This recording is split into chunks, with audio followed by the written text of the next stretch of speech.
जीवन में कितनी भी परेशानी क्यों ना आ जाए कि जीवन में कितनी भी परेशानी क्यों ना आ जाए, बस तुम अपनी हिम्मत टूटने मत देना। जय हिंद साथियों, स्वागत है आप सभी का target government job online YouTube channel पर। साथियों, जैसे कि आप सभी बोर्ड पर देख ही सकते हैं, इस वीडियो में हम बात करेंगे रेलवे प्रोटेक्शन फोर्स, जिसे आरपीएफ कहा जाता है, इसकी न्यू वैकेंसी के बारे में। क्योंकि बात तो बहुत दिन पहले से हो रही है, बहुत टाइम पहले से हो रही है, लेकिन वैकेंसी तो अभी तक नहीं आई है। तो फाइनली नोटिफिकेशन जारी हो गया है, वैकेंसी आ चुकी है।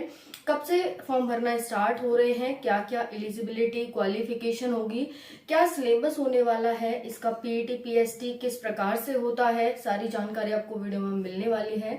वीडियो को ध्यान से एंड तक देखिएगा। अगर आपने चैनल को अभी तक सब्सक्राइब नहीं किया है तो चैनल को सब्सक्राइब कर लीजिएगा। स्टार्ट करते हैं railway protection force.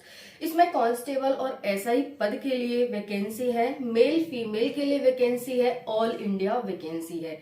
12,000 plus post की बात हो रही है कि 12,000 प्लस पोस्ट पर ही भर्ती आ रही है। चलिए देखते हैं क्या है वैकेंसी, कब से फॉर्म भरना स्टार्ट हो रहे हैं। तो जैसा कि देख ही सकते हैं, ये न्यू वैकेंसी है। हालांकि बात तो काफी लंबे समय से चल रही है, लेकिन वैकेंसी अभी तक नहीं आई थी, बट अभी आ चुकी है वैकेंसी। देखिए, ऑल इंडिया वैकेंसी है, मेल फीमेल के लिए, कांस्टेबल एंड एसआई। ओके, अब बात करते हैं। टोटल पोस्ट 12,000 प्लस हैं, जिसमें से कांस्टेबल के लिए 9,000 प्लस वैकेंसी और एसआई के लिए 3,000 प्लस वैकेंसी है। बात कर लेते हैं इसके लिए क्वालिफिकेशन क्या है। कांस्टेबल के लिए 10th प्लस और एसआई के लिए ग्रेजुएशन आपकी क्वालिफिकेशन होनी चाहिए। अब बात कर लेते हैं यहाँ पर साथियों पीईटी पीएसटी की। देखिए, जो आपका सिलेक्शन प्रोसेस है, पहले आपका रिटन एग्जाम होगा, उसके बाद पीईटी पीएसटी डीवी और फिर मेडिकल होने वाला है। क्लियर हो गया? तो आपको क्वालिफिकेशन पता चल गई, सिलेक्शन प्रोसेस पता चल गया, कितनी कितनी पोस्ट आ रही है ये पता चल गया है। चलिए बात कर लेते हैं एज की। एज है 18 से 25 वर्ष कांस्टेबल के लिए और एसआई के लिए 20 से 25 वर्ष एज रहने वाली है। वहीं पर ओबीसी को 3 वर्ष का एज रिलैक्सेशन और एससी एसटी को 5 वर्ष का एज रिलैक्सेशन मिलने वाला है। ठीक है, दोनों में, कांस्टेबल में भी और एसआई में भी। क्लियर हो गया? अब हम बात कर लेते हैं एज आपकी कहां से काउंट होगी, कब से काउंट होगी। तो आपकी एज 1 जुलाई 2024 से काउंट होने वाली है। क्लियर हो गया? पीटी पीएसटी बाद में देखेंगे, पहले हम सिलेक्शन प्रोसेस के अकॉर्डिंग अपना रिटन एग्जाम की देखते हैं कि रिटन एग्जाम में क्या क्या आने वाला है। अप्लाई डेट भी मैं बताऊंगी आपको। तो देखिए, यहाँ पर जो जीके जीएस है उससे 50 क्वेश्चन आपके आने वाले हैं, मैथ से 35 क्वेश्चन और रीजनिंग से 35 क्वेश्चन आएंगे। अब बात करें कि ये टोटल क्वेश्चन कितने हो गए, तो 35, 70 और 5, 70 और 50, 120, यानी 120 क्वेश्चन 120 मार्क्स के।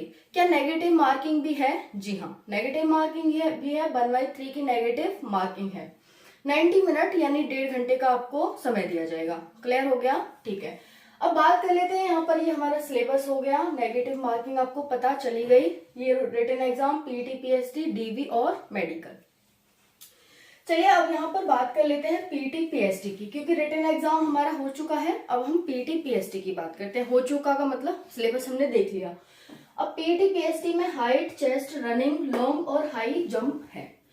अगर मैं बात करूं हाइट की, तो कांस्टेबल और एसआई दोनों के लिए देखेंगे, अलग अलग देखेंगे। तो देखो, कांस्टेबल के लिए जनरल ओबीसी की हाइट मेल के लिए 165 सेंटीमीटर, फीमेल के लिए 157 सेंटीमीटर। वहीं पर एससी एसटी के लिए जो मेल के लिए हाइट है वो 160 सेंटीमीटर है, फीमेल के लिए 152 सेंटीमीटर। फिर हम बात कर लेते हैं गोरखा पहाड़ी क्षेत्र वाले जो भी हमारे स्टूडेंट होते हैं, जो भी हमारे साथी होते हैं, उनके लिए मेल के लिए हाइट 163 सेंटीमीटर और फीमेल के लिए 155 सेंटीमीटर हो जाती है। चेस्ट की बात करें तो जनरल के लिए 80 से 85, एक्सपेंशन है ये 85 और नॉर्मल आपका 80 होना चाहिए। एससी एसटी के लिए 76.2 से 81.2 और गोरखा के लिए 80 से 85 सेंटीमीटर होना चाहिए। क्लियर हो गया? चलिए अब हम रनिंग की बात कर लेते हैं। कांस्टेबल के लिए, मेल फीमेल के लिए कि 100 मतलब आपको 1600 मीटर की रनिंग होगी, मेल के लिए 5 मिनट 45 सेकंड में।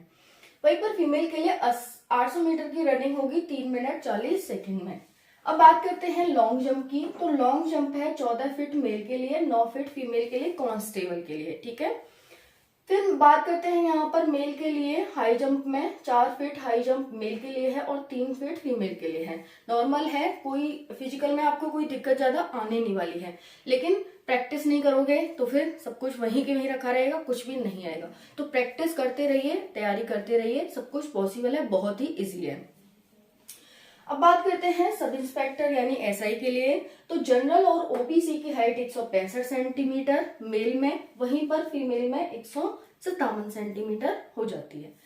उसके बाद SC ST male 160 centimetre, female 152 centimetre, और गोरखा पहाड़ी के जो भी हमारे साथी हैं उनके लिए 163 सेंटीमीटर हाइट और फीमेल के लिए 155 सेंटीमीटर हाइट। अब बात कर लेते हैं यहाँ पर चेस्ट की। तो चेस्ट ध्यान से देखिएगा, जनरल ओबीसी के लिए चेस्ट 80 से 85, एससी एसटी के लिए 76.2 से 81.2 और गोरखा के लिए 80 से 85। क्लियर हो गया। अब हम बात करते हैं रनिंग की। 1600 मीटर वही सेम कांस्टेबल के लिए है, वही एसआई के लिए है, फीमेल के लिए भी सेम है, लेकिन टाइम में थोड़ा सा डिफरेंस आ रहा है यहाँ पर। 1600 मीटर की आपको एसआई के लिए 6.5 मिनट में करनी है कंप्लीट, और वहीं पर फीमेल के लिए 4 मिनट में करनी है 800 मीटर की।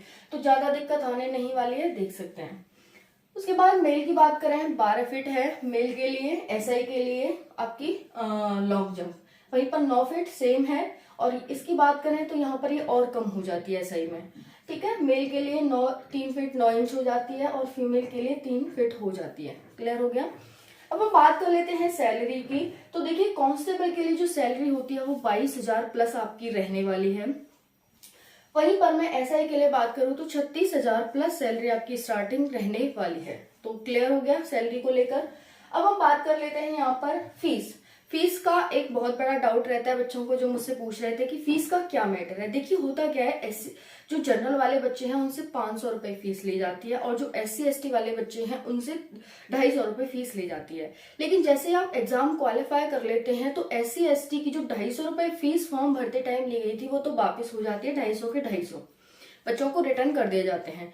लेकिन जो जनरल वाले और ओबीसी वाले हैं उनकी फीस 500 तो ली जाती है, लेकिन 400 ही उसमें से रिटर्न किए जाते हैं, 100 रुपए काट लिए जाते हैं एग्जाम क्वालिफाई होने के बाद, ठीक है। तो इस तरह से एससी एसटी की कोई फीस नहीं है हम कह सकते हैं, और ओबीसी की यहाँ 100 रुपए फीस है। बट जो क्वालिफाई नहीं कर पाएंगे उनकी तो 250 रुपए जाएंगे। बट ऐसा कोई नहीं है, थोड़ा सा मतलब लाइफ में वो भी लेना चाहिए कि भाई, ठीक है ना। तो कोई बात नहीं, ज्यादा से ज्यादा अप्लाई करना। और अगर हम बात करें यहाँ पर वैकेंसी कब आ रही है, अप्लाई डेट कब आ रही है, तो अप्लाई डेट आप सभी की जनवरी में आ रही है। जनवरी में ये फॉर्म भरना स्टार्ट हो जाएंगे साथियों। हर हाल में आप सभी को जनवरी में वैकेंसी 2024 में देखने को मिल जाएगी। तो आपको अभी से तैयारी करनी होगी, सिर्फ इन 3 चीजों पर फोकस करना होगा, जीके जीएस मैथ और रीजनिंग। जिसकी भी इंग्लिश वीक है, हिंदी वीक है, नहीं आती है, छोड़ो, अलग करो, पूछ ही नहीं रहा वो इंग्लिश हिंदी तुमसे, ठीक है ना। तो जीके जीएस मैथ रीजनिंग पूछ रहा है, अच्छे से तैयारी करो अपनी। कोई भी डाउट रह गया हो तो कमेंट सेक्शन के माध्यम से पूछ सकते हैं। इसके आधार पर ये काफी इजी नॉलेज है, आपको यहाँ पर फीस के बारे में बताया गया है, काफी इजी नॉलेज है। आई होप कि आप सभी को समझ आई होगी। वीडियो को लाइक करें, शेयर करें, सब्सक्राइब करें। Thank you so much. जय हिंद।